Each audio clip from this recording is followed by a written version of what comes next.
करेंगे। जय हिंद दोस्तों, मैं प्रीतम सिंह आपका एक बार फिर स्वागत करता हूं teaching bye Pritam Singh channel पर। देखो हमारा नेक्स्ट क्वेश्चन है 12.2 एक्सरसाइज है। एक ठोस एक अर्धगोले पर खड़े एक शंकु के आकार का है। अर्धगोले के ऊपर एक शंकु खड़ा है, उसके आकार का है, जिसकी त्रिज्या 1 सेंटीमीटर है तथा शंकु की ऊंचाई उसकी त्रिज्या के बराबर है। इस ठोस का आयतन निकालना, वो भी पाई के पदों में, मतलब पाई का मान नहीं निकालना, रखना नहीं है पाई का मान। तो हमें अर्धगोले पर एक अर्धगोला बनाना है, उस अर्धगोले के ऊपर शंकु रखना है।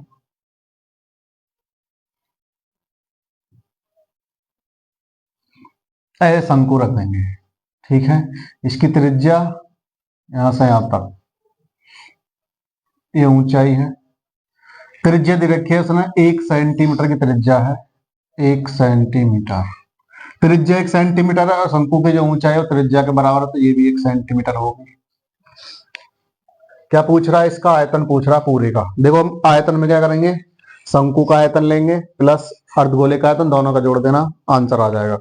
सिंपल होता है, आयतन में इतना प्रॉब्लम नहीं होती, इतना पृष्ठ क्षेत्रफल में होता थोड़ा। देखो जी सॉल्यूशन में सबसे पहले दिया है, लिखना है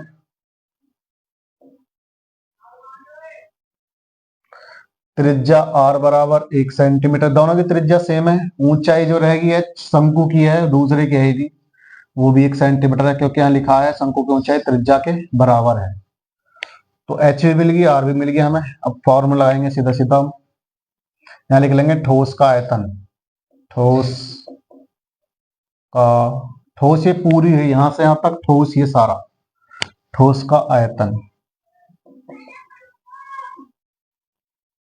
v बराबर, तो इसमें दो चीजें अर्धगोला और शंकु, तो यहाँ लिख लेंगे शंकु का आयतन प्लस अर्धगोले का, कोई सा भी आगे पीछे लिख सकते हो, कोई प्रॉब्लम नहीं है इसमें। शंकु का आयतन प्लस अर्धगोले का आयतन।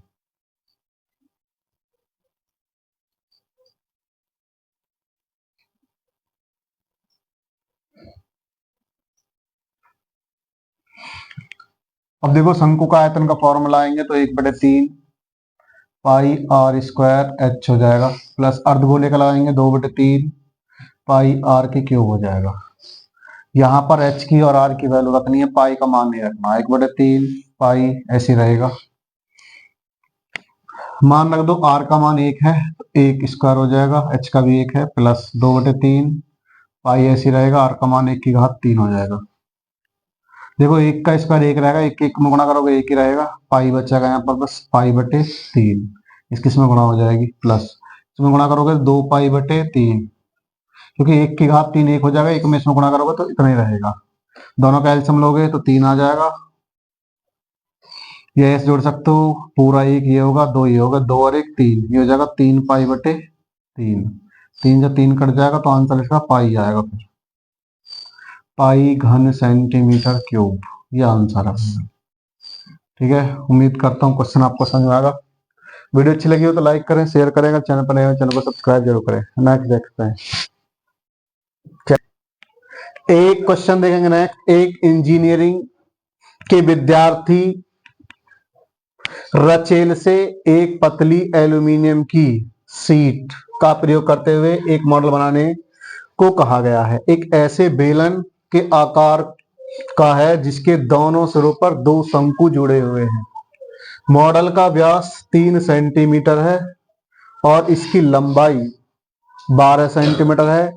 यदि प्रत्येक शंकु की ऊंचाई 2 सेंटीमीटर है तो रचेल द्वारा बनाए गए मॉडल में ही बताना उत्पन्न, ये क्या है, विशिष्ट हवा का आयतन कितना होगा, मतलब उसके अंदर हवा कितनी होगी उसका आयतन बताना। ठीक है, क्वेश्चन देख लेना और ढंग से।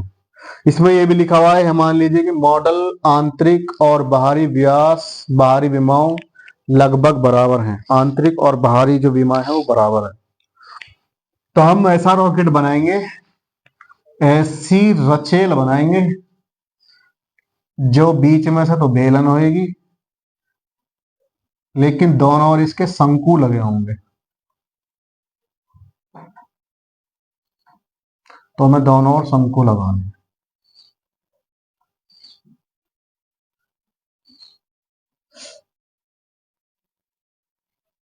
इधर भी शंकु लगाना और इधर भी शंकु लगाना।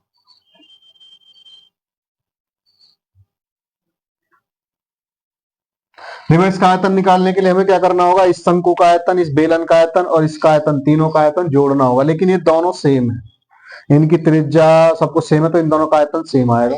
हम दोनों का एक साथ लिख सकते हैं इनका, तो प्लस बेलन का आयतन ऐसे लिख सकते हैं, 2 गुणा शंकु का आयतन प्लस बेलन का आयतन, या तीनों का भी एक साथ जोड़ सकते हो, कोई प्रॉब्लम नहीं है। अब देखो इस टोटल की जो इसने हाइट दे रखी है वो है 12 सेंटीमीटर। यहाँ लिखा हुआ है व्यास 3 सेंटीमीटर है, तो ये है 3 सेंटीमीटर। इसकी लंबाई पूरे की 12 सेंटीमीटर है। ऊंचाई जो है ना इसकी शंकु की ऊंचाई वो है 2 सेंटीमीटर, यहां से यहां तक, तो इसकी भी 2 ही हुई। तो इससे हमें क्या निकालना, हमें चाहिए अब बेलन की कितनी बची, 2 इधर घट गई, 2 इधर गई, तो 4 निकाल दो इसमें से, तो 8 सेंटीमीटर की बेलन की ऊंचाई होगी। 8 सेंटीमीटर बेलन की ऊंचाई। त्रिज्या दोनों की सेम रहेगी, बस इतना काम करना है। सबसे पहले दिया है लिख लेते हैं,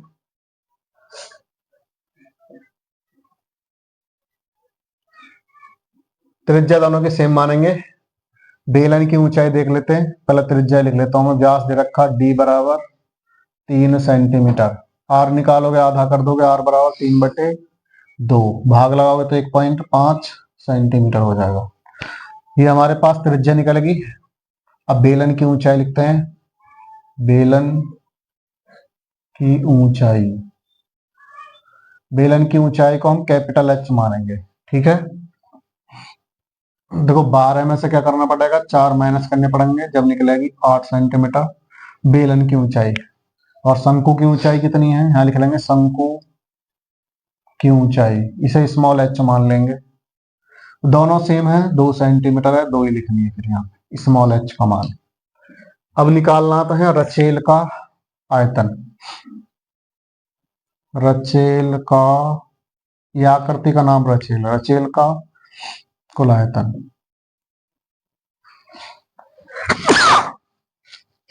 रचेल एक मॉडल है, मॉडल का यह आयतन, रचेल का कुल आयतन लिखेंगे।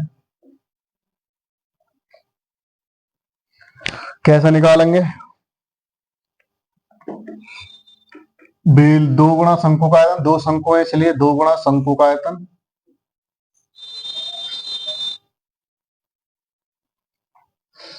प्लस बेलन का आयतन। आगे पीछे लिख सकते हैं, पहले बेलन भी लिख सकते हो तुम, कभी सोच रहे हो बेलन नहीं लिखा, बेलन का आयतन कोई सा भी आगे पीछे लिख सकते हो, चाहे बेलन लिख दो चाहे शंकु लिख दो। चलो जी, शंकु का आयतन का फॉर्मूला लगाएंगे, 2 गुणा शंकु का आयतन होता है 1/3 पाई आर स्क्वायर एच, प्लस बेलन का लगाएंगे पाई आर स्क्वायर एच। यहाँ पर एच कैपिटल यूज करेंगे बेलन में, शंकु में स्मॉल एच यूज करेंगे।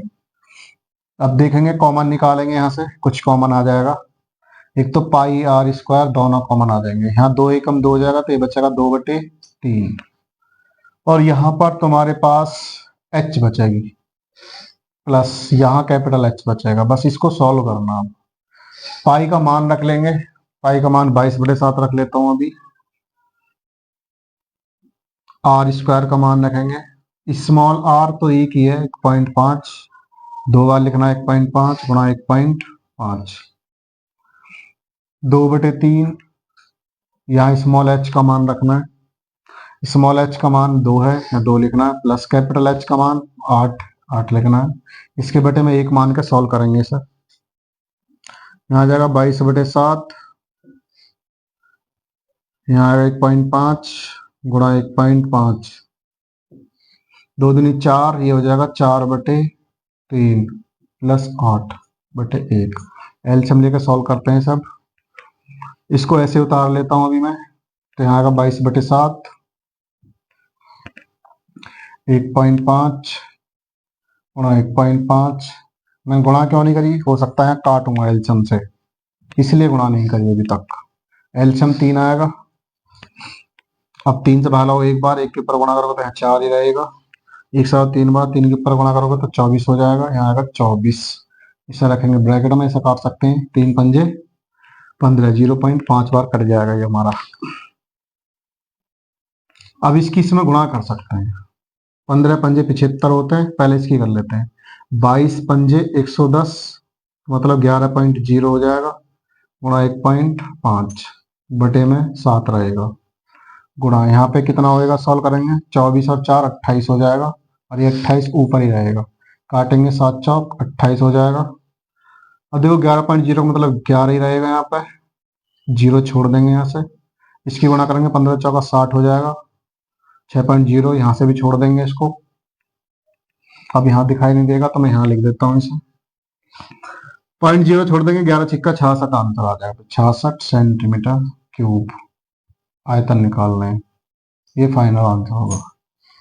ठीक है, नेक्स्ट क्वेश्चन।